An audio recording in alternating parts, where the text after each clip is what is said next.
But the fact of the matter is, those jobs are going to take a little while to come back. But they are the way to raise revenues.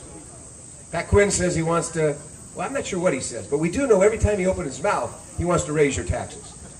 Some days it's 25%, some days it's 33%, some days it's 67%. And that's wrong. You can't raise real sustained revenues by increasing tax rates. But the way to do it is to bring the 700,000 jobs back that we've lost.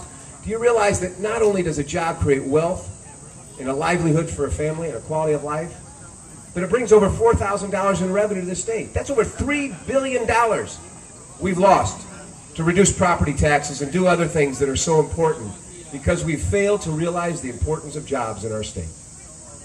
As I said, it's going to take some time for those jobs to come back. In the meantime, we have to deconstruct and reconstruct state government.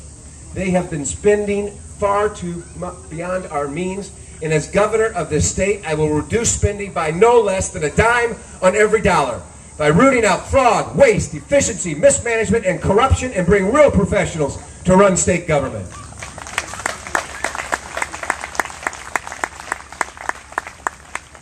Let me tell you something, though. To do that, I've got to let you in on what's been going on.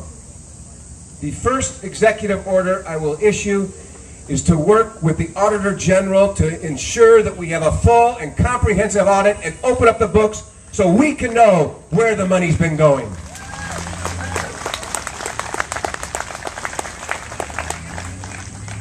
Let's talk about schools for a minute. Our future is in our children. Unfortunately, our school systems have been failing those children. With the billions of your tax dollars that we've put into the public school system, do you know what we've got to show for it? ACT scores that are approximately 5% lower today than they were 8 years ago. That is a failing system, and it must change, and it will change because we're going to give parents choice in education. What do we mean by choice? Lift the cap on charter schools. Elevate the tuition tax credit for private schools. And where parents want real and meaningful choice because the schools are failing, give them vouchers so they can decide what's best for their children. And you know, not only does competition through parents' choice create better public schools, more efficient, more effective, more cost efficient, but it accomplishes something that's the most important thing to our future of our child's education, and that is parental involvement. It's been proven that if we give parents choice in where their child goes to school, they will become more involved in that child's education, and that is the pathway and key to success of our future, our children. And let me talk about one last thing. The clean break that we all need. I hope you've seen our bus. We had someone donate a bus to us that was wrapped, and we had to come up with a name for it. We decided the best name for it would be the Clean Break Express. We need a clean break from the machine-style politics of the past in order to put these things in place. Why do I say that? Well, we've got a governor in jail and another one waiting for a jury to return a verdict. We've had several corrupt individuals put behind bars. But I believe that the problem is bigger than just dozens of corrupt individuals. The problem is within the system.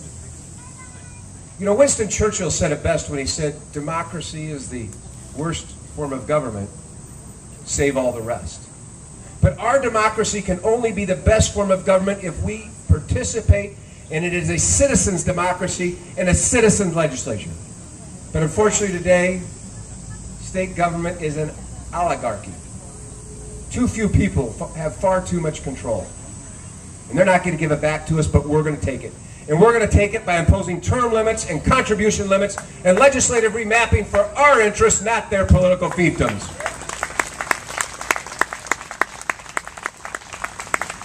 You see, if we take back our government, if we make our schools the finest in this nation, if not the world, we live within our means and we create an environment where businesses can employ people, we could make this the greatest state in the nation.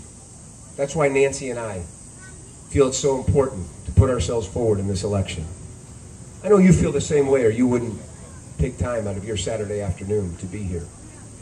The good news is, every independent poll that's been taken shows that Pat Quinn's wrong and we are right. The bad news is it's August and not November. But that gives us an opportunity to do a little work. We need your help. I hope you'll visit our website, bradyforillinois.com. I hope you'll text Vote Brady 66973. You'll join our campaign to make Illinois proud once again.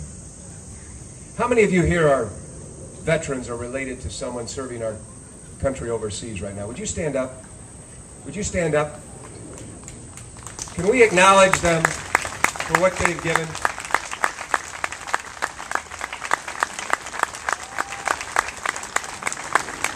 You know, those people standing up have offered the ultimate sacrifice. They have put their life in the line of duty to protect this country.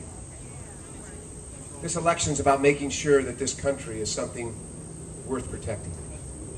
And with your help, we're not only going to tell the people of Illinois, but we're going to show the people of the United States of America that we are a country who believes in democracy, who believes in personal freedom and personal liberties, and we are going to take back our government from the bureaucrats in Washington, D.C. Thank you, and God bless you. Have a great day.